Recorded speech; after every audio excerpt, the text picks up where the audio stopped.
문자로 해주시면 안 될까요? 지금 바빠서요. 앞으로 연락할 일 있으면 저한테만 해주세요. 어떻게 둘째네만 봐주세요. 형제끼리 차별하시는 거예요. 그동안 문자로 하라던 사람이, 찾아오지도 않던 사람이 지금 뭘 바라는 거니? 그건 그렇고 이건 이거잖아요. 손주는 손주예요. 차별이 아니야. 잘하는 자식한테 더 마음이 가는 게 당연한 거지. 안녕하세요. 사연 들어보소. 세상 살아가는 이야기 전합니다. 구독과 좋아요 부탁드려요. 감사합니다. 저는 아들 둘과 딸 하나를 둔 평범한 가정의 어머니입니다.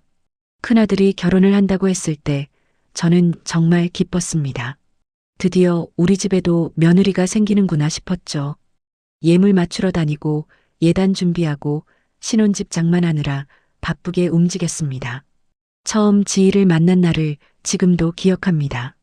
단정한 차림에 조용조용한 목소리, 인사는 정중했습니다. 안녕하세요, 어머님. 고개를 숙이며 인사하는 모습이 얌전해 보였죠. 저는 속으로 생각했습니다. 차분하고 점잖은 아가씨네. 우리 아들이 좋은 사람 만났구나. 결혼식은 무사히 치러졌습니다.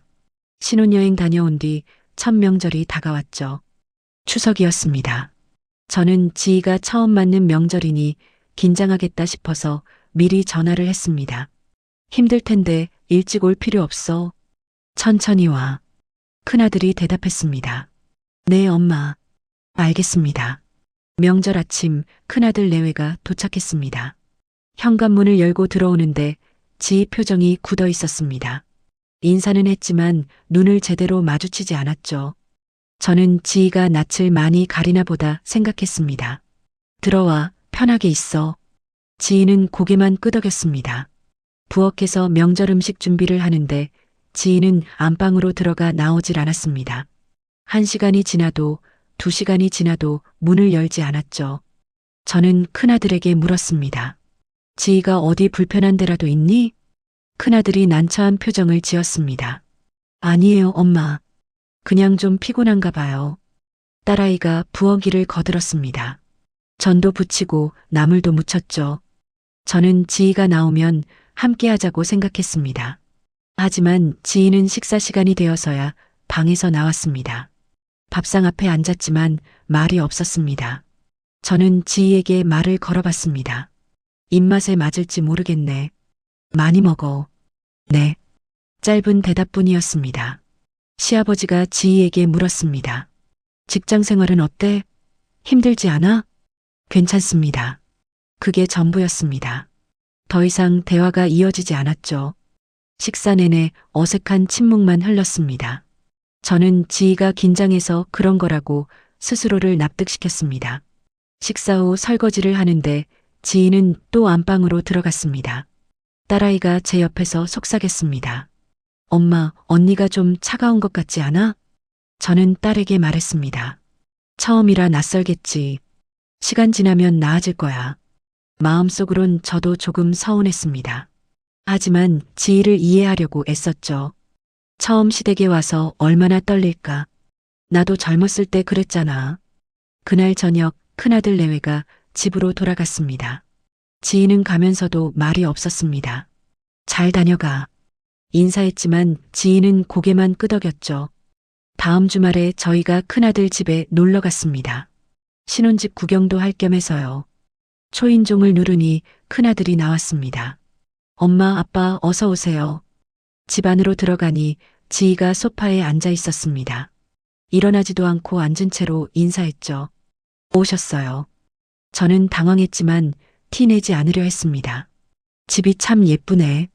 지희는 대답 없이 텔레비전만 봤습니다. 큰아들이 어색하게 웃으며 말했습니다. 커피 드릴까요? 그래, 고맙다. 저희는 거실에 앉아 이런저런 이야기를 나눴습니다. 하지만 지희는 대화에 끼지 않았습니다. 한마디도 하지 않았죠. 스마트폰만 들여다보고 있었습니다. 시아버지가 지희에게 물었습니다. 요즘 회사는 어때? 바빠요. 그게 끝이었습니다. 저는 점점 불편해졌습니다. 이건 낯을 가리는 게 아니었습니다. 그냥 관심이 없는 거였죠. 1시간쯤 있다가 저희는 자리에서 일어났습니다. 그럼 우리 갈게. 지인은 배웅도 하지 않았습니다. 소파에 앉은 채로 안녕히 가세요 한마디만 했죠. 큰아들만 현관까지 따라 나왔습니다. 차를 타고 집으로 오는 길 시아버지가 말했습니다. 지희가 좀 이상하지 않아? 저도 그렇게 느꼈습니다. 하지만 변명했습니다. 아직 어색해서 그런 거겠지. 마음속으론 확신이 없었습니다. 며칠 후 저는 지희 생일이 다가오는 걸 알았습니다. 큰아들한테 물어봤죠. 지희 좋아하는 음식이 뭐니? 생일상 차려줄까? 큰아들이 난처하게 대답했습니다. 엄마, 그냥 편하게 있어요. 와이프가 부담스러워할 것 같아요. 부담스럽다니. 저는 가슴이 답답했습니다. 생일상 한번 차려주는 게 뭐가 부담이라는 건지 이해할 수 없었죠. 그래도 생일인데. 됐어요, 엄마. 저희가 알아서 할게요. 전화를 끊고 나서 저는 한참을 멍하니 앉아 있었습니다. 뭔가 잘못되고 있다는 느낌이 들었습니다. 하지만 어떻게 해야 할지 몰랐죠. 몇 달이 흘렀습니다. 그동안 지인은 변하지 않았습니다. 가족 모임에 나와도 말이 없었죠.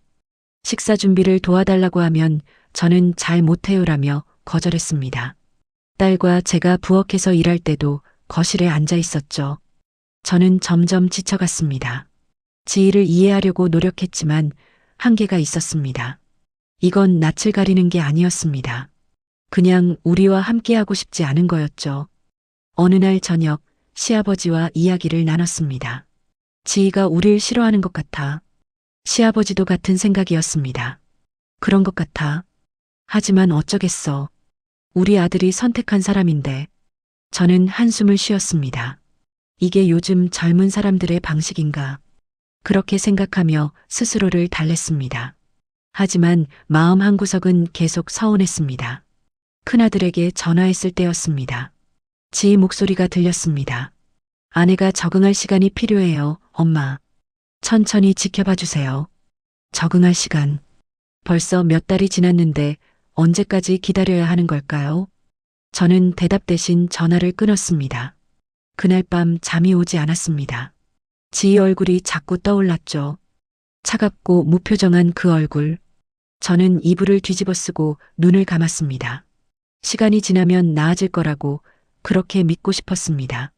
그렇게 몇 달이 흘렀습니다. 지희는 변하지 않았죠. 아니, 더 심해졌습니다. 가족 모임이 있을 때마다 빠졌습니다. 시아버지 생신 때도 안 왔습니다. 큰아들이 전화로 말했죠. 아내가 회사 일이 바빠서요. 죄송합니다. 저는 이해한다고 했습니다. 하지만 마음속으론 다른 생각이 들었죠. 회사 일이 바쁜 건 다 마찬가지 아닌가. 다른 며느리들도 다 바쁜데 시간 내서 오는데. 딸 생일 때도 마찬가지였습니다. 가족끼리 모여서 식사하자고 했는데 지희만 안 왔습니다. 큰아들 혼자 왔죠. 와이프가 몸이 안 좋대요. 저는 그냥 고개를 끄덕였습니다. 더 이상 묻지 않았죠. 물어봐야 핑계만 들을 게 뻔했으니까요. 어느 날 제가 지희한테 전화를 했습니다. 큰아들 생일이 다가와서 뭘 좋아하는지 물어보려고요. 전화벨이 몇 번 울렸습니다. 지희가 받았죠. 여보세요. 목소리가 차가웠습니다. 저는 최대한 밝게 말했습니다. 지희야, 엄마야. 큰아들 생일 때 뭐 해주면 좋을까 해서. 지희가 잠깐 침묵했습니다. 그리고 말했죠. 문자로 해주시면 안 될까요? 지금 바빠서요. 저는 할 말을 잃었습니다. 문자로 하라니. 시어머니한테 그렇게 말하는 며느리가 어디 있나요? 하지만 참았습니다. 그래, 알겠어. 전화를 끊고 나서 한참을 멍하니 앉아 있었습니다. 가슴이 답답했죠. 시아버지가 물었습니다. 무슨 일이야? 저는 대답 대신 고개를 저었습니다. 말하기 싫었습니다. 말하면 더 화가 날 것 같았죠. 다음 날 지희한테 문자를 보냈습니다. 큰아들이 좋아하는 음식에 대해 물었죠. 답장은 한참 뒤에 왔습니다. 아무거나 괜찮아요. 그게 전부였습니다. 저는 한숨을 쉬었습니다. 이렇게까지 냉정할 수 있나 싶었죠. 큰아들 생일 당일 저는 미역국을 끓였습니다. 반찬도 여러 가지 준비했죠. 큰아들이 좋아하는 갈비찜도 만들었습니다. 손이 많이 가는 음식이었지만 기꺼이 했습니다. 저녁 무렵 큰아들 내외가 집에 왔습니다. 현관문을 열고 들어오는데 지희 표정이 굳어 있었습니다. 인사는 했지만 눈을 마주치지 않았죠. 밥 먹자. 내가 좋아하는 갈비찜 해놨어. 큰아들이 기뻐했습니다. 와, 고마워요, 엄마. 하지만 지희는 무반응이었습니다. 식탁에 앉아서도 말이 없었죠. 저는 지희한테 말을 걸어봤습니다. 회사 일은 좀 어때? 많이 바빠? 네. 짧은 대답뿐이었습니다. 더 이상 대화가 이어지지 않았죠. 저는 포기하고 큰아들하고만 이야기했습니다. 식사 후 케이크를 꺼냈습니다. 촛불을 켜고 생일 축하 노래를 불렀죠. 큰아들이 웃으며 촛불을 껐습니다. 하지만 지희는 박수조차 치지 않았습니다. 그냥 앉아서 스마트폰만 봤죠. 1시간쯤 지나서 지희가 일어났습니다. 저희 이만 가볼게요. 큰아들이 당황한 표정으로 지희를 봤습니다. 하지만 아무 말도 하지 않았죠. 그저 일어나서 함께 나갈 준비를 했습니다. 벌써 가려고? 좀 더 있다 가지. 큰아들이 난처하게 웃었습니다. 와이프가 내일 아침 일찍 출근해야 한대요.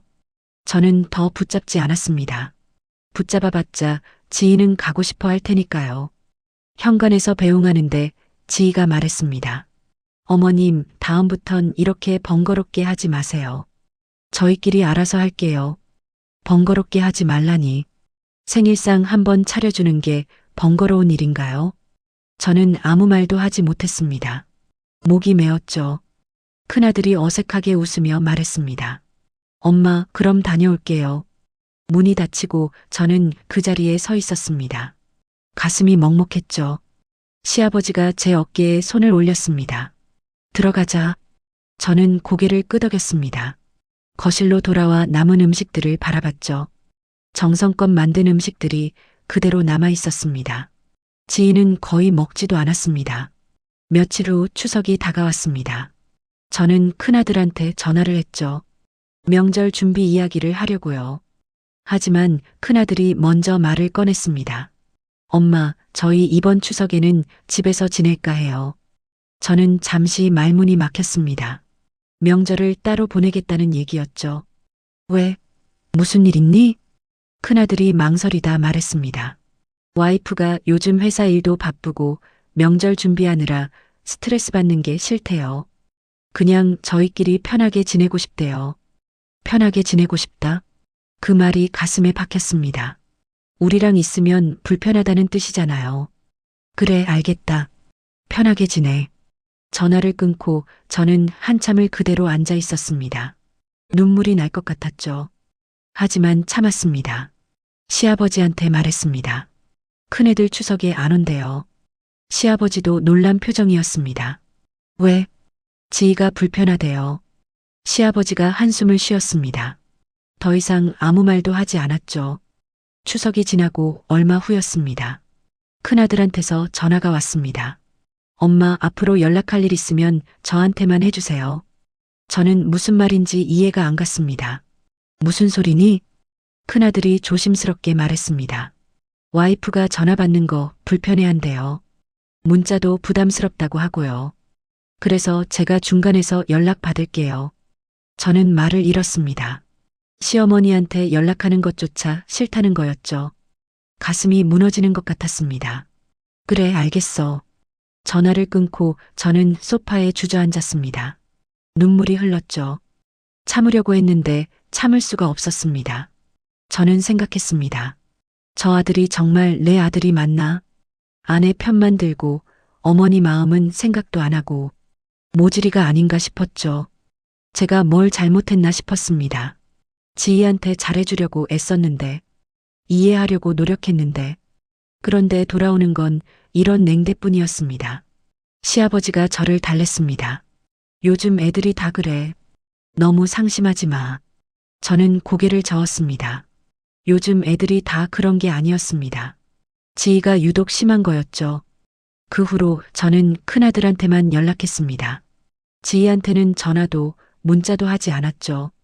큰아들을 통해서만 소식을 들었습니다. 생일이 되어도 축하 문자를 보내지 않았습니다. 명절이 되어도 연락하지 않았죠. 그렇게 선을 그었습니다. 지희가 원한 대로요.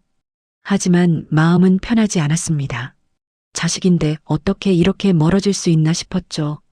밤마다 잠을 설쳤습니다. 딸아이가 걱정했습니다. 엄마, 괜찮아? 저는 괜찮다고 했습니다.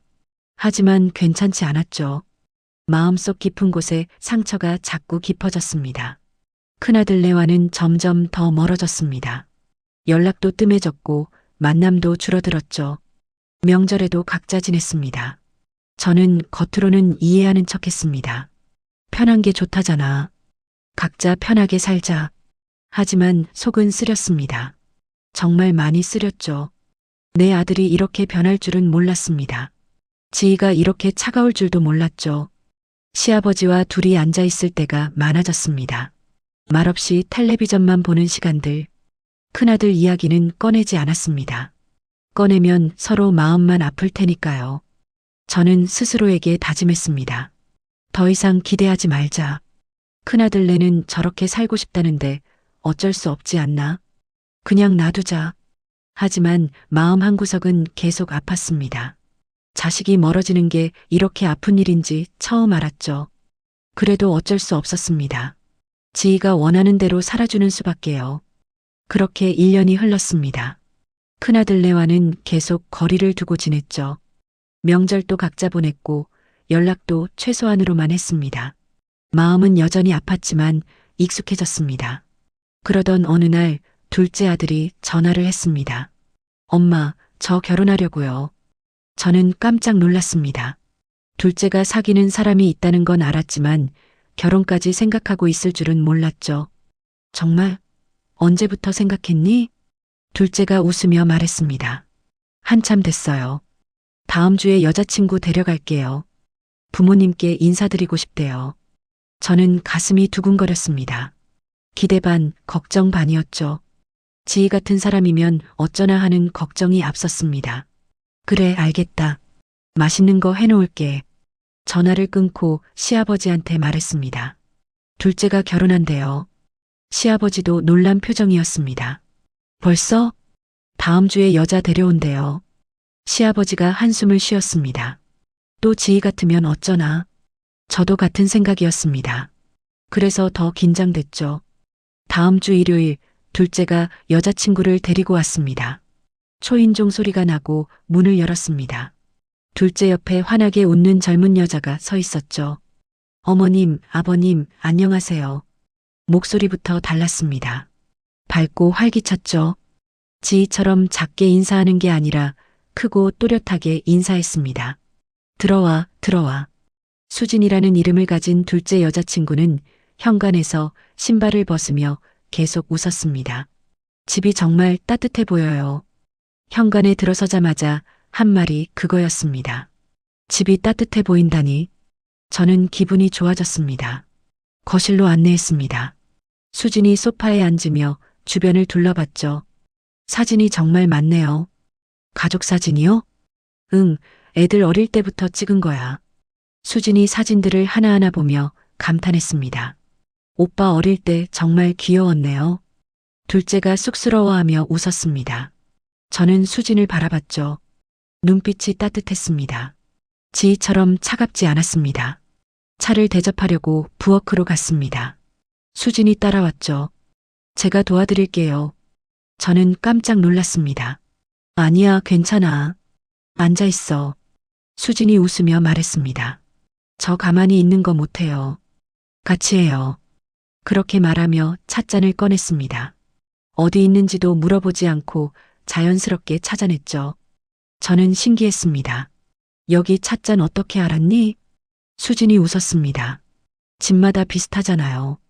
우리 집도 여기 놔뒀거든요. 편안한 태도였습니다. 어색해하거나 긴장한 모습이 전혀 없었죠. 오히려 저를 편하게 해줬습니다. 차를 마시며 이야기를 나눴습니다. 수진은 질문을 많이 했습니다. 어머님은 어떻게 아버님을 만나셨어요? 저희 둘이 소개팅으로 만났지. 수진이 눈을 반짝였습니다. 와, 소개팅이요? 첫인상은 어떠셨어요? 저는 수진과 이야기하는 게 즐거웠습니다.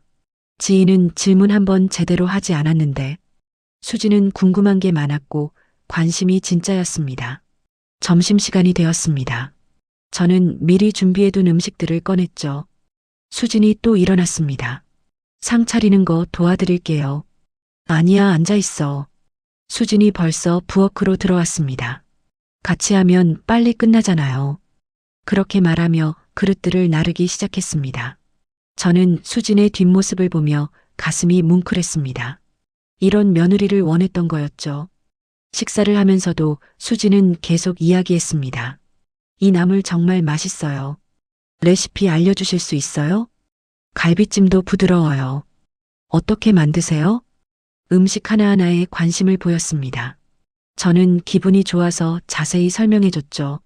시아버지도 수진이 마음에 드는 것 같았습니다. 식사 내내 웃으며 이야기를 나눴죠. 지희와는 완전히 달랐습니다. 식사 후 설거지를 하는데 수진이 또 따라왔습니다. 제가 할게요. 어머님은 쉬세요. 아니야, 같이 하자. 수진과 나란히 서서 설거지를 했습니다. 자연스럽게 이야기가 흘렀죠.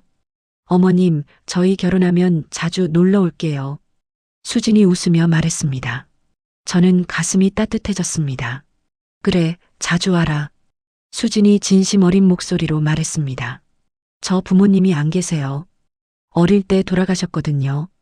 그래서 어머님, 아버님이 더 소중해요. 저는 수진의 손을 잡았습니다. 우리도 딸처럼 생각할게. 수진의 눈에 눈물이 맺혔습니다. 감사해요, 어머님. 그날 저녁 둘째 내외를 배웅하며 저는 행복했습니다. 수진이 현관에서 꼭 안아줬죠. 오늘 정말 즐거웠어요. 다음 주에 또 올게요. 그래, 기다릴게. 문이 닫히고 저는 시아버지를 봤습니다. 시아버지도 웃고 있었죠. 수진이 참 좋은 애네. 저도 고개를 끄덕였습니다. 정말 그래요. 저는 생각했습니다. 이렇게 다를 수가 있구나. 같은 며느리인데 지희와 수진은 천지 차이였습니다. 그 후로 수진은 한 달에 한두 번씩 꼭 들렀습니다. 올 때마다 뭔가 사왔죠.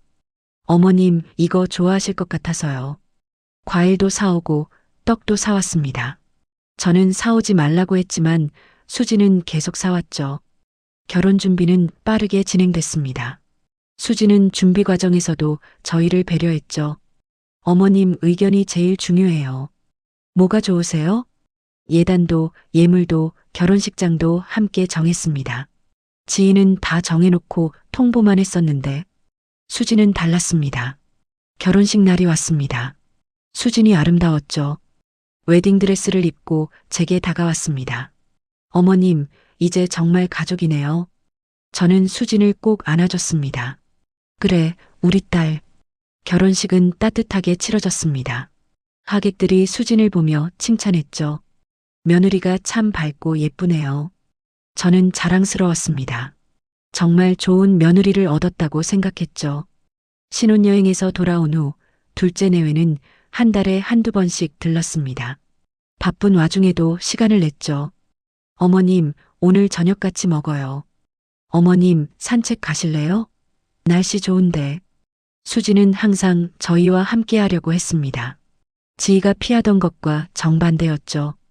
결혼 후 첫 명절이 다가왔습니다. 수진이 전화를 했습니다. 어머님, 명절에 제가 뭐 도와드릴까요? 미리 말씀해 주세요. 저는 감동했습니다. 지희는 명절에 오지도 않았는데 수지는 뭘 도와줄지 물어보고 있었습니다. 아니야, 오기만 해도 돼. 수진이 웃었습니다. 아니에요. 저도 배우고 싶어요. 같이 해요. 명절 당일 수지는 일찍 왔습니다. 앞치마를 두르고 부엌으로 들어왔죠. 뭐부터 도와드릴까요? 저는 수진과 함께 전을 부쳤습니다. 나물도 무쳤죠. 수지는 능숙하지 않았지만 열심히 했습니다. 이렇게 하는 거 맞아요? 응, 잘하고 있어. 딸아이도 왔습니다. 딸이 수진을 보고 반가워했죠. 언니, 또 왔어요? 수진이 웃었습니다. 당연하지. 명절인데. 새 여자가 부엌에서 웃으며 일했습니다.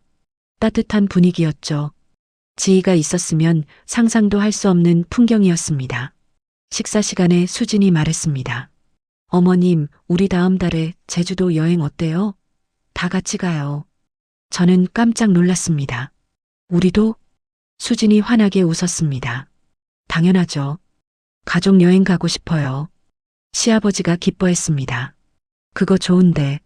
둘째도 찬성했죠. 저도 좋아요. 같이 가요. 저는 수진을 보며 눈물이 날 뻔했습니다. 이런 며느리가 있다니. 가족과 함께하고 싶어하는 며느리가 있다니. 여행 날짜를 잡았습니다. 수진이 모든 걸 알아봐줬죠. 숙소도 예약하고 맛집도 찾아줬습니다. 어머님, 여기 바다 전망 좋은 식당이래요. 여기서 먹어요. 저는 수진이 고마웠습니다. 이렇게까지 신경 써주다니. 여행 당일 우리는 함께 제주도로 갔습니다. 수진은 계속 저희를 챙겼죠. 어머님, 아버님, 천천히 걸으세요. 사진 찍어드릴게요. 여기 서보세요. 사진을 찍고 맛있는 걸 먹고 바다를 보며 걸었습니다. 행복한 시간이었죠. 저는 생각했습니다. 이게 가족이구나. 이렇게 함께 웃고 떠들고 여행하는 게 가족이구나. 밤에 숙소에서 시아버지가 말했습니다. 수진이 정말 좋은 애야. 저도 동의했습니다. 큰애들도 이랬으면 좋았을 텐데. 시아버지가 한숨을 쉬었습니다. 지희하고는 비교가 안 되지. 저는 고개를 끄덕였습니다. 비교하고 싶지 않았지만 자꾸 비교가 됐습니다. 수진과 지희는 너무 달랐으니까요. 여행에서 돌아온 후 저는 더욱 확신했습니다. 수진은 정말 특별한 며느리였습니다.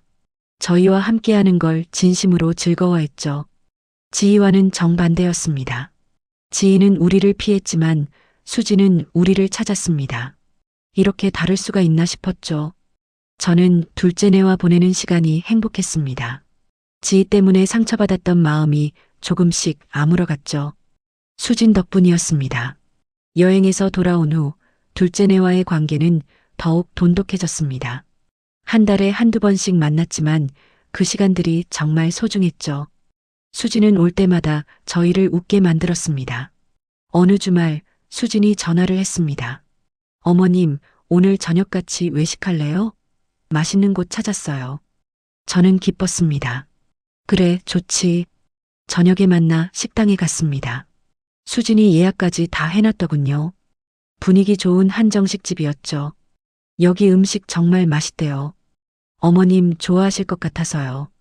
수진이 저희 입맛까지 생각해서 고른 게 느껴졌습니다. 식사하는 내내 수진은 이런저런 이야기를 했죠. 오빠가 요즘 회사에서 프로젝트 맡아서 바빠요. 그래도 주말엔 꼭 부모님 뵙고 싶대요. 둘째가 쑥스럽게 웃었습니다. 저는 가슴이 따뜻했습니다. 아들이 부모를 보고 싶어 한다니. 지희는 만나는 것조차 피했는데 말이죠. 시아버지도 즐거워했습니다. 수진과 이야기하는 게 편했거든요. 수진아, 요즘 일은 어때? 바쁘긴 한데 재미있어요. 좋은 분들이랑 일하고 있어요. 자연스러운 대화였습니다. 어색함이 전혀 없었죠. 저는 이런 시간이 행복했습니다. 며칠 후 큰아들한테서 연락이 왔습니다. 오랜만이었죠. 엄마, 저희 아기 낳았어요. 저는 깜짝 놀랐습니다. 그래, 축하한다. 언제? 일주일 전에요. 일주일이나 지나서 알려주다니. 저는 속이 쓰렸지만 내색하지 않았습니다. 건강하니? 지희도 괜찮고? 네, 다들 괜찮아요. 큰아들이 잠깐 망설이다 말했습니다. 저희 좀 정신없어서요. 나중에 아기 데리고 인사 갈게요. 나중에. 그 나중이 언제일지 모르겠더군요. 저는 그냥 응 하고 전화를 끊었습니다. 시아버지한테 말했습니다. 큰애들 아기 낳았대요. 그래, 잘 됐네. 시아버지도 덤덤했습니다. 기쁘긴 한데 마음이 복잡했죠. 손주가 태어났는데 보러 가지도 못하니까요. 한 달이 지났습니다. 큰아들네는 여전히 연락이 없었죠. 저는 먼저 연락하지 않았습니다. 그쪽에서 오라고 할 때까지 기다렸습니다. 2달째 되던 날 큰아들이 전화를 했습니다. 엄마, 이번 주말에 잠깐 들를게요. 그래, 알겠어. 주말이 왔습니다. 큰아들 내외가 아기를 데리고 왔죠. 현관문을 열었는데 지희 얼굴이 피곤해 보였습니다. 들어와. 지희는 인사도 제대로 안 하고 거실로 들어갔습니다.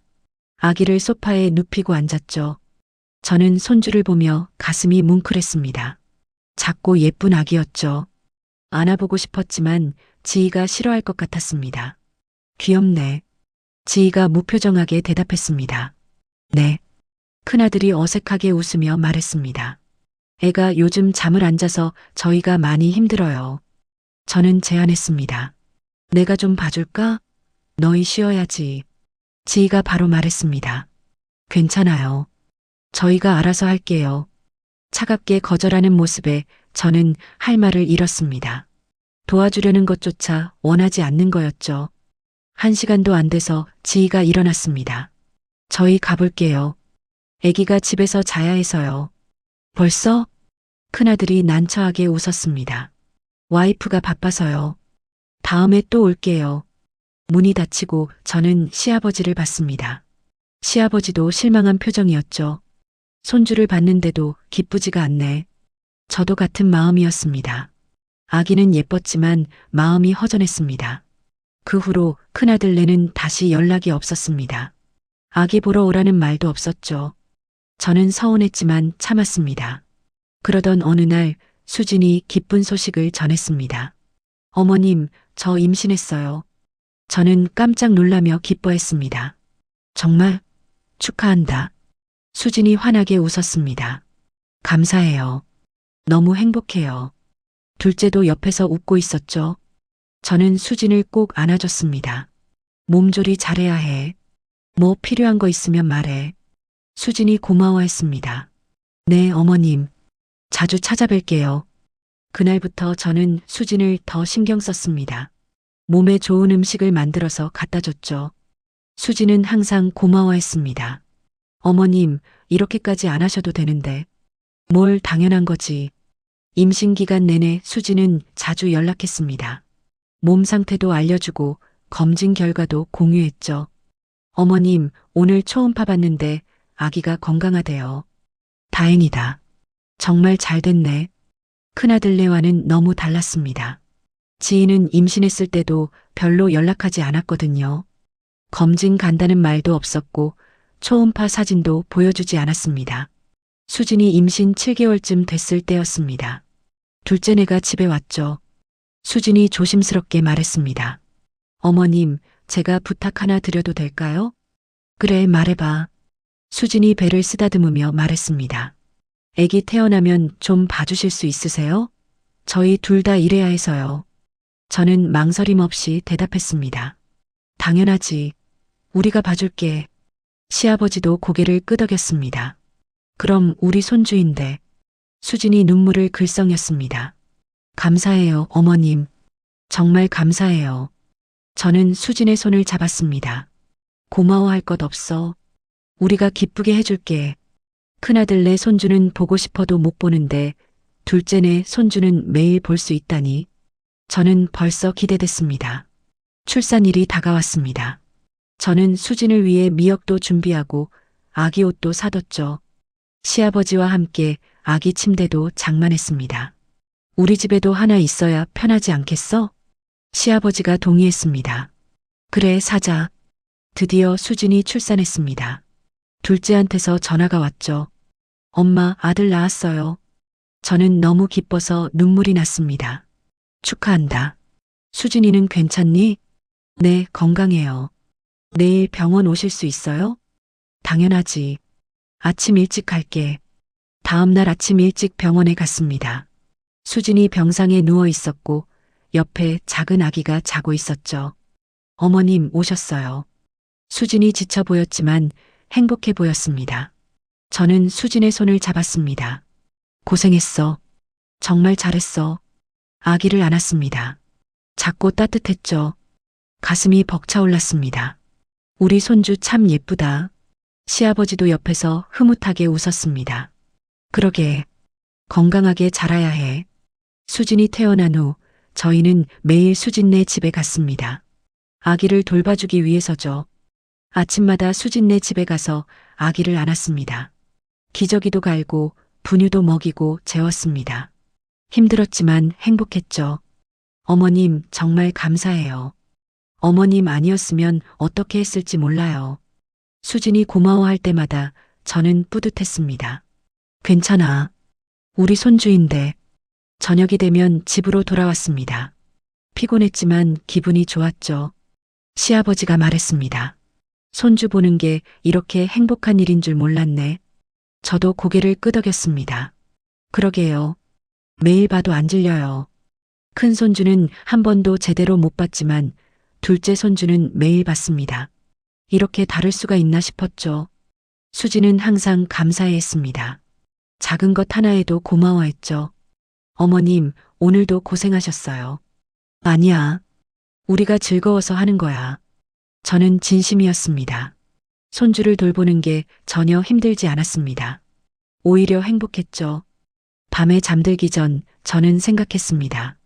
이게 진짜 가족이구나. 서로 돕고 함께 웃고 같이 행복해하는 게 가족이구나. 지인애와는 완전히 달랐습니다. 지인은 우리 도움을 거절했지만 수지는 감사해했습니다. 이 차이가 얼마나 큰지 매일 느꼈죠. 저는 둘째네 손주를 보며 정말 행복했습니다. 이 아이와 함께 웃고 우는 시간들이 소중했죠. 수진과 둘째 덕분이었습니다. 둘째 손주를 돌본 지 석 달쯤 지났을 때였습니다. 저는 매일 아침 둘째네 집에 가서 아기를 봤죠. 힘들었지만 정말 행복한 시간들이었습니다. 아기가 제 얼굴을 보고 웃을 때면 피로가 다 풀렸습니다. 수진도 항상 감사해했고 둘째도 효자처럼 잘해줬죠. 그러던 어느 날 오후 큰아들한테서 전화가 왔습니다. 오랜만이었습니다. 석 달 동안 연락 한 번 없었거든요. 엄마, 저예요. 응, 무슨 일이니? 큰아들이 조심스럽게 말했습니다. 저희가 부탁 좀 드려도 될까요? 저는 무슨 부탁인지 궁금했습니다. 뭔데? 저희 애기 좀 봐주실 수 있으세요? 순간 귀를 의심했습니다. 그동안 만나지도 않더니 갑자기 아이 봐달라는 소리였죠. 갑자기 왜? 큰아들이 난처하게 말했습니다. 와이프 복직해야 하는데 애 맡길 데가 없어요. 어린이집 대기도 너무 길고요. 저는 한숨이 나왔습니다. 필요할 때만 연락하는 거였습니다. 미안한데 안 될 것 같아. 큰아들이 당황한 목소리로 물었습니다. 왜요? 둘째네는 봐주시잖아요. 저는 침착하게 대답했습니다. 둘째네만 봐주기로 했어. 둘 다는 못 봐. 엄마, 저도 아들인데 차별하시는 거예요? 차별이라는 말에 가슴이 답답했습니다. 차별이 아니었죠. 그동안 선을 그은 건 큰아들네였습니다. 차별이 아니야. 너희가 그동안 편하게 지내자고 했잖아. 큰아들이 목소리를 높였습니다. 그건 그렇고 손주는 손주잖아요. 어떻게 둘째네만 봐주세요? 저는 화가 났습니다. 지금까지 한 번도 제대로 보여주지 않더니 이제 와서 손주 타령이었죠. 너희 애 태어났을 때 찾아오라고 했니? 석 달 동안 연락 한 번 없었잖아. 큰아들이 변명했습니다. 바빠서 그랬어요. 이해해주세요. 바쁜 건 둘째네도 마찬가지야. 그래도 자주 연락하고 와. 큰아들이 잠시 침묵했습니다. 그리고 말했죠. 알겠어요. 지희랑 얘기해 볼게요. 전화를 끊고 저는 시아버지한테 말했습니다. 큰애가 애 봐달래요. 시아버지가 눈썹을 찌푸렸습니다. 지금 와서? 필요할 때만 연락하는 거죠. 시아버지가 단호하게 말했습니다. 안 돼. 우리도 나이가 있는데 둘 다 어떻게 봐. 저도 같은 생각이었습니다. 둘째 손주만으로도 벅찼거든요. 이틀 후 큰아들네가 집으로 찾아왔습니다. 아기를 데리고 왔죠. 현관문을 열었는데 지희 얼굴이 굳어 있었습니다. 들어와. 거실로 들어온 지희가 소파에 앉으며 말했습니다. 어머님, 저희 얘기 좀 들어주세요. 저는 조용히 앉았습니다. 지희가 말을 이었죠. 저 다음 달부터 복직해야 해요. 근데 애 맡길 데가 없어요. 그래서 지희가 저를 똑바로 봤습니다. 좀 봐주실 수 있으세요? 몇 달만이라도요. 저는 고개를 저었습니다. 안 돼. 지희의 표정이 굳었습니다. 왜요? 둘째네는 봐주시잖아요. 둘째네만 봐주기로 했어. 지희가 목소리를 높였습니다. 그게 말이 돼요? 형제끼리 차별하는 거잖아요. 차별이라는 말에 저도 화가 났습니다. 차별이 아니야. 너희가 그동안 뭘 했는데? 저희가 뭘 했는데요? 저는 참았던 말을 쏟아냈습니다. 명절에도 안 오고 연락도 안 하고 만나자는 것도 거절하고 그러더니 이제 와서 봐달라고? 지희가 반박했습니다. 저희도 바빴어요. 애 낳고 키우느라 정신 없었다고요. 둘째네도 바빠. 그래도 자주 연락하고 찾아와. 지희가 얼굴을 붉혔습니다. 그건 수진이가 워낙 시댁 바라지를 잘하니까 그렇죠. 시댁 바라지라는 말에 저는 기가 막혔습니다. 가족과 함께하는 걸 바라지라고 표현하다니. 바라지가 아니야. 가족이니까 함께하는 거지. 지희가 비웃듯 말했습니다. 어쨌든 차별하시는 건 맞잖아요. 둘째네는 봐주고 저희는 안 봐주시고 저는 단호하게 말했습니다.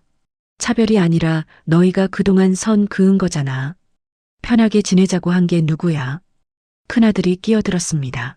엄마, 그래도 손주인데 어떻게 이러세요? 저는 큰아들을 봤습니다. 내가 아내 편만 들고 우릴 멀리한 거 잊었니? 큰아들이 말문이 막혔습니다. 지희가 다시 말했죠. 어머님도 너무하시네요. 저희한테 관심도 없으면서 왜 애만 봐주려고 해요? 관심이 없다니. 저는 어이가 없었습니다. 관심 없는 게 아니야. 너희가 싫어했잖아. 언제 싫어했어요? 저는 하나하나 짚어줬습니다. 전화하면 문자로 하라고 하고 생일상 차려주면 번거롭다고 하고 명절에도 안 오고. 지희가 입을 다물었습니다. 할 말이 없는 거였죠. 시아버지가 조용히 말했습니다. 우리도 나이가 있어. 둘 다 볼 수는 없어. 지희가 냉정하게 말했습니다. 그럼 공평하게 하시든가요? 둘 다 안 봐주시든지. 저는 화가 머리끝까지 났습니다. 공평? 그동안 너희가 한 게 공평했어? 지희가 일어서며 말했습니다. 알겠어요. 어차피 기대 안 했어요. 큰아들도 따라 일어났습니다. 엄마, 너무하시네요. 정말. 저는 대답하지 않았습니다. 할 말이 없었죠. 지희가 아기를 안고 현관으로 향했습니다. 뒤돌아보며 말했죠. 형제 차별하시는 거 애들이 크면 다 알 거예요. 문이 쾅 닫혔습니다. 저는 그 자리에 멍하니 서 있었습니다.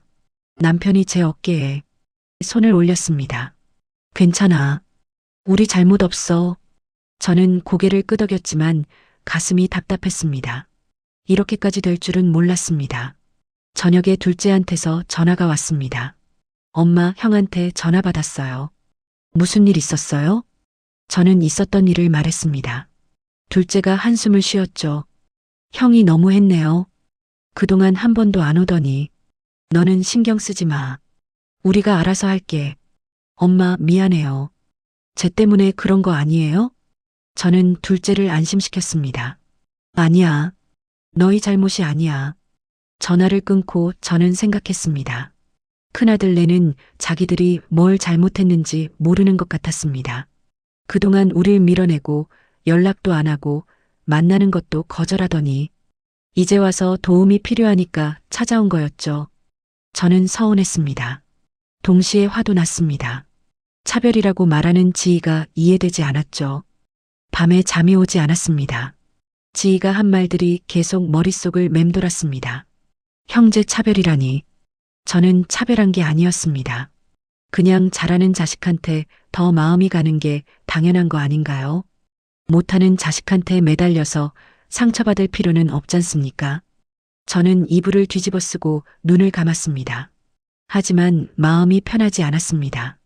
이게 맞는 건지, 제가 너무한 건 아닌지, 그런 생각들이 계속 들었죠. 하지만 곧 고개를 저었습니다. 아니야. 저는 잘못한 게 없어. 큰아들 내가 먼저 선을 그었잖아. 이제 와서 도움 달라는 건 말이 안 돼. 그렇게 스스로를 다독이며 잠들었습니다. 하지만 꿈속에서도 지희의 차가운 눈빛이 계속 보였습니다. 그날 이후 일주일이 지났습니다. 저는 여전히 둘째 손주를 돌보며 지냈죠. 아침마다 둘째네 집에 가서 아기를 안고 웃었습니다. 하지만 마음 한구석은 계속 불편했습니다. 큰아들네 생각이 자꾸 났거든요. 제가 너무 한 건 아닌가 하는 생각도 들었습니다. 하지만 곧 고개를 저었죠. 아니야, 저는 잘못한 게 없어. 일요일 오후였습니다. 초인종이 울렸습니다. 문을 열었는데 큰아들 부부가 서 있었습니다. 이번엔 아기 없이 둘만 왔더군요. 들어와. 거실로 들어온 큰아들과 지인은 소파에 앉았습니다. 표정이 단단했습니다. 뭔가 할 말이 있어 보였죠. 시아버지도 거실로 나왔습니다. 무슨 일이니? 큰아들이 입을 열었습니다. 부모님, 저희 얘기 좀 들어주세요. 저는 조용히 앉았습니다. 지희가 먼저 말을 꺼냈죠. 어머님, 아버님, 형제 차별은 너무한 거 아니에요? 또 차별 이야기였습니다. 저는 한숨이 나왔습니다. 차별이 아니라고 했잖아. 지희가 목소리를 높였습니다. 어떻게 차별이 아니에요? 둘째네 손주는 매일 봐주시면서 저희 손주는 안 봐주시잖아요. 저는 참았던 말을 했습니다. 그동안 너희가 우릴 어떻게 대했는데? 저희가 뭘 어떻게 했는데요?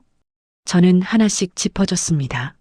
명절에도 안 오고 전화하면 문자로 하라고 하고 생일상 차려주면 번거롭다고 하고 지희가 얼굴을 붉히며 말했습니다. 그건 그렇고 이건 이거잖아요. 손주는 손주예요. 그건 그렇고 이건 이거라니. 저는 기가 막혔습니다. 자기들이 한 행동은 다 무시하고 지금만 따지는 거였습니다. 그게 무슨 말이니? 그동안 한 게 다 없던 일이 되는 거야? 지희가 단호하게 말했습니다. 우리가 언제 손주 안 봐달라고 했어요? 저희가 그랬어요? 저는 어이가 없었습니다. 손주 안 봐달라고는 안 했지만 우릴 멀리 했잖아요. 만나는 것도 싫어했고요. 너희가 우릴 피했잖아. 연락도 안 하고 찾아오지도 않고. 지희가 반박했습니다. 바빠서 그랬어요. 일도 하고 애도 키우고. 어떻게 자주 가요? 둘째네도 바빠. 그래도 시간 내서 와. 지희가 비웃듯 말했습니다. 수진이는 저랑 다르잖아요. 워낙 시댁 살림을 잘하니까.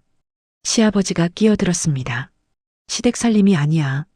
가족이니까 함께 하는 거지. 지희가 눈을 굴렸습니다. 어쨌든 차별하시는 건 맞잖아요. 똑같은 손주인데 한쪽만 봐주시잖아요. 큰아들도 거들었습니다. 엄마, 저도 아들이에요. 형제 차별은 너무한 거 아니에요? 저는 큰아들을 봤습니다. 내가 그동안 뭘 했는데 그런 말을 해. 제가 뭘 잘못했어요? 저는 목소리를 높였습니다. 아내 편만 들고 어머니한테 문자로 연락하라고 하고 명절에도 안 오고. 그게 아들이 할 짓이니? 큰아들이 입을 다물었습니다. 할 말이 없는 거였죠. 지희가 다시 말했습니다. 어머님은 저를 처음부터 싫어하셨잖아요. 저는 고개를 저었습니다. 아니야. 처음엔 너를 좋아하려고 했어. 이해하려고 애썼고. 그럼 왜 저한테만 그러세요? 수진이한테는 잘해주시면서. 저는 한숨을 쉬었습니다. 수진이가 우릴 좋아해줬으니까. 너는 우릴 피했잖아. 지희가 목소리를 높였습니다. 저도 나름대로 노력했어요. 어머님이 부담스럽게 하시니까 힘들었던 거예요. 부담스럽게 했다니. 생일상 한번 차려주고 명절에 같이 보내자는 게 부담이었단 말입니까? 생일상 한번 차려주는 게 부담이었어? 명절에 가족끼리 모이는 게 부담이었고? 지희가 대답했습니다. 저는 그런 거 안 좋아해요. 가족끼리 꼭 그렇게 붙어 있어야 해요? 시아버지가 조용히 말했습니다. 그럼 지금 우리한테 뭘 바라는 거니? 지희가 똑바로 봤습니다. 공평하게 해주세요. 둘째네 손주 봐주시는 것처럼 저희 손주도 봐주시든지 아니면 둘 다 안 봐주시든지. 저는 화가 치밀었습니다. 그동안 문자로 하라던 사람이 찾아오지도 않던 사람이 지금 뭘 바라는 거니? 지희가 입술을 깨물었습니다. 어쨌든 차별은 차별이에요. 저는 더 이상 참을 수 없었습니다. 차별이 아니야. 잘하는 자식한테 더 마음이 가는 게 당연한 거지. 큰아들이 상처받은 표정을 지었습니다. 엄마, 그럼 저는 못하는 자식이에요? 내가 잘했니? 그동안 엄마한테 뭘 해줬는데. 큰아들이 목소리를 낮췄습니다. 그래도 부모 자식인데 이렇게까지 하실 거예요? 부모 자식이라는 말에 저도 가슴이 아팠습니다. 하지만 지금 와서 그 말을 하는 게 화가 났습니다. 부모 자식이면 그동안 좀 잘하지 그랬어. 이제 와서 부모 자식 타령이야? 시아버지가 단호하게 말했습니다. 우리 마음은 안 바뀌어. 둘째네만 봐줄 거야. 지희가 비웃었습니다. 좋아요. 알겠어요. 어차피 우리한테는 관심도 없으시면서 관심이 없는 게 아니었습니다. 관심 받기를 싫어한 게 지희였죠. 관심 없는 게 아니야. 너희가 싫어했잖아. 지희가 일어섰습니다. 됐어요. 더 이상 기대 안 할게요. 큰아들도 따라 일어났습니다. 엄마, 정말 이러실 거예요? 저는 대답하지 않았습니다. 할 말이 없었습니다. 지희가 현관으로 향하며 말했습니다. 나중에 후회하실 거예요. 손주들이 크면 다 알게 될 거예요. 큰아들이 문을 열며 돌아봤습니다. 엄마, 정말 섭섭해요. 문이 닫혔습니다. 저는 그 자리에 서서 숨을 크게 쉬었습니다. 시아버지가 제 어깨를 두드렸습니다. 괜찮아. 우리 잘못 없어. 저는 고개를 끄덕였지만 가슴이 답답했습니다. 큰아들의 섭섭하다는 말이 자꾸 귓가에 맴돌았습니다. 하지만 저도 섭섭했습니다. 그동안 얼마나 서운했는데요. 그 서운함은 생각도 안 하고 지금만 따지는 큰아들네가 이해되지 않았습니다. 저녁을 먹으며 시아버지가 말했습니다. 너무 신경 쓰지 마. 우리가 옳은 거야. 저는 대답 대신 고개만 끄덕였습니다. 옳고 그름의 문제가 아니었습니다. 그냥 마음이 아팠습니다. 밤에 잠자리에 누웠지만 잠이 오지 않았습니다. 큰아들과 지희의 얼굴이 자꾸 떠올랐죠. 저는 정말 잘못한 걸까요? 너무 심하게 한 걸까요? 하지만 곧 생각을 정리했습니다. 아니야. 저는 잘못하지 않았어. 그동안 얼마나 참았는데, 얼마나 이해하려고 노력했는데, 지희는 자기가 한 행동은 생각도 안 하고 차별만 이야기했습니다. 그게 가장 화가 났습니다. 큰아들도 마찬가지였습니다. 그동안 엄마를 어떻게 대했는지는 잊고 지금만 따지더군요. 저는 이불을 덮으며 생각했습니다. 이미 벌어진 감정의 골은 깊었습니다. 쉽게 회복되지 않을 것 같았죠. 큰아들네와의 대화는 평행선이었습니다. 서로 이해하지 못했고 서로 자기 입장만 얘기했습니다. 결국 서운함만 더 커졌습니다. 저도 서운하고 큰아들네도 서운했겠죠. 하지만 어쩔 수 없었습니다. 이미 지나간 시간들을 되돌릴 수는 없으니까요. 저는 눈을 감았습니다. 내일도 둘째 손주를 봐야 했습니다. 그 아이를 보면 마음이 편해졌거든요. 잘하는 자식한테 마음이 가는 건 어쩔 수 없는 일이었습니다. 못하는 자식한테 계속 상처받을 필요는 없었죠. 저는 그렇게 스스로를 다독이며 잠들었습니다. 하지만 꿈속에서도 큰아들의 섭섭하다는 말이 계속 들렸습니다. 그 일이 있고 한 달쯤 지났습니다. 저는 여전히 둘째 손주를 돌보며 지냈죠. 아침마다 둘째네 집에 가서 아기를 안고 웃었습니다. 그게 제 일상이었습니다. 큰아들네와는 연락이 뜸했습니다. 서로 먼저 연락하지 않았죠. 저도 큰아들네도 그렇게 시간을 보냈습니다. 그러던 어느 주말 큰아들한테서 전화가 왔습니다. 엄마, 저희 오늘 저녁에 잠깐 들러도 될까요? 저는 잠시 망설였습니다. 하지만 거절하지는 않았습니다. 그래, 와라. 저녁 무렵 큰아들 부부가 왔습니다. 아기도 데리고 왔더군요. 현관문을 열었는데 지희가 예전보다 부드러운 표정이었습니다. 어머님, 안녕하세요. 인사하는 목소리도 달랐습니다. 저는 속으로 놀랐지만 내색하지 않았습니다. 들어와. 거실로 들어온 지희가 부엌을 보더니 말했습니다. 제가 설거지 도와드릴게요. 저는 고개를 저었습니다. 괜찮아. 앉아있어. 큰아들이 손주를 제게 안겨줬습니다. 엄마, 애 좀 안아보세요. 저는 손주를 안았습니다. 많이 컸더군요. 귀여웠습니다. 하지만 예전처럼 가슴이 뭉클하지는 않았습니다. 1시간쯤 있다가 큰아들네가 일어났습니다. 예전보다 오래 있었죠. 다음 주에 또 올게요. 큰아들이 그렇게 말하며 나갔습니다. 저는 고개만 끄덕였습니다. 문이 닫히고 시아버지가 말했습니다. 애들이 좀 변하려는 것 같네. 저도 느꼈습니다. 지희가 예전보다 부드러워졌더군요. 하지만 마음이 쉽게 열리지 않았습니다. 다음 주에도 큰아들네가 왔습니다. 그 다음 주에도 왔죠. 가끔씩 들르기 시작했습니다. 명절이 다가왔습니다. 큰아들이 전화를 했습니다. 엄마, 이번 명절에는 저희도 갈게요. 저는 놀랐습니다. 몇 년 만에 처음이었거든요. 그래, 알겠다. 명절 당일 큰아들 내외가 왔습니다. 지희가 부엌으로 들어왔죠. 어머님, 제가 뭘 도와드릴까요? 서툴렀지만 도우려는 모습이었습니다. 저는 시켰습니다. 저기 나물 좀 묻혀줘. 지희가 나물을 묻혔습니다. 능숙하지는 않았지만 열심히 했습니다. 수진도 왔습니다. 수진과 지희가 부엌에서 함께 일하는 모습이 낯설었죠. 예전에는 상상도 못했던 풍경이었습니다. 식사 시간에 온 가족이 모였습니다. 큰아들네, 둘째네, 딸까지. 오랜만에 다 같이 모였죠. 하지만 저는 여전히 둘째네 쪽에 더 마음이 갔습니다. 수진이랑 이야기하는 게 편했고 둘째 손주가 더 예뻤습니다. 큰아들이 말했습니다. 엄마, 저희 애기도 좀 봐주세요. 저는 잠깐 안아줬습니다. 하지만 오래 안고 있지는 않았습니다. 식사 후 시아버지와 이야기를 나눴습니다. 큰애들이 노력하는 것 같긴 한데 시아버지가 고개를 끄덕였습니다. 그래도 마음이 안 가네. 저도 같은 마음이었습니다. 큰아들네가 변하려고 하는 건 알겠는데 마음이 쉽게 열리지 않았습니다. 그동안 쌓인 서운함이 너무 컸거든요. 몇 번 잘한다고 없어지는 게 아니었습니다. 저는 생각했습니다. 잘하는 자식한테 더 마음이 가는 게 사람 심리 아닌가요?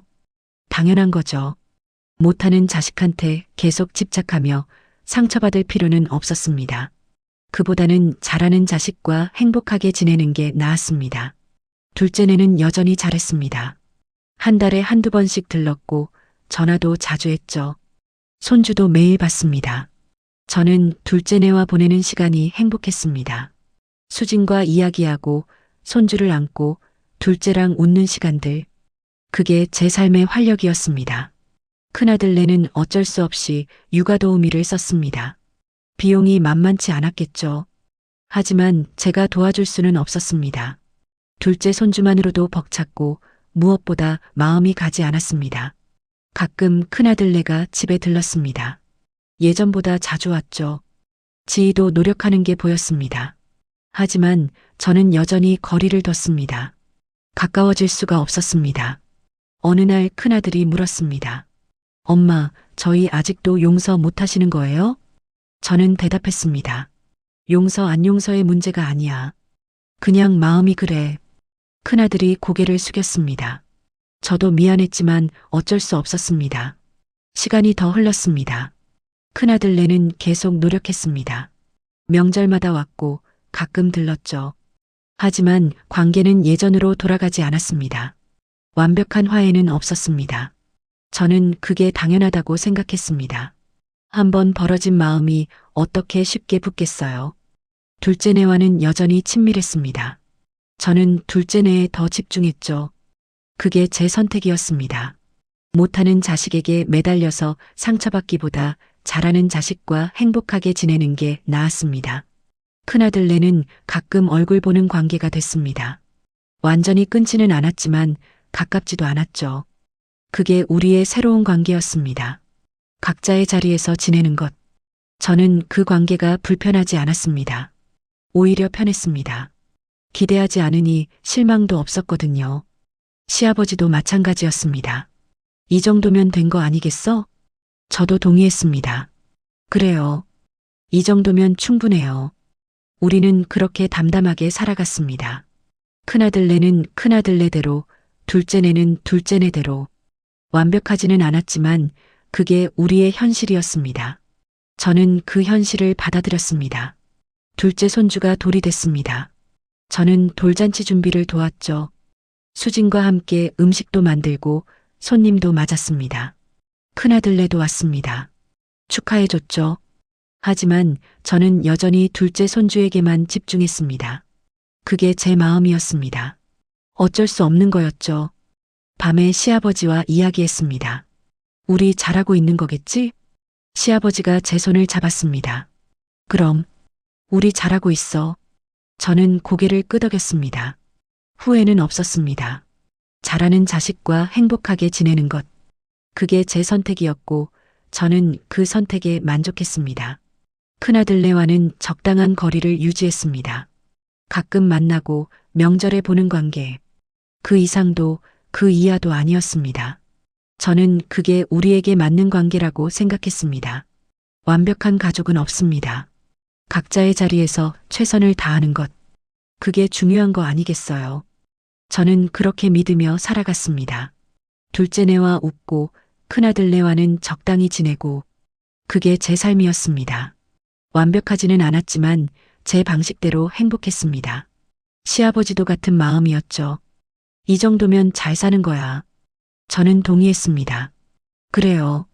우리 잘 살고 있어요. 우리는 각자의 자리에서 담담하게 살아갔습니다. 그게 우리가 찾은 답이었습니다.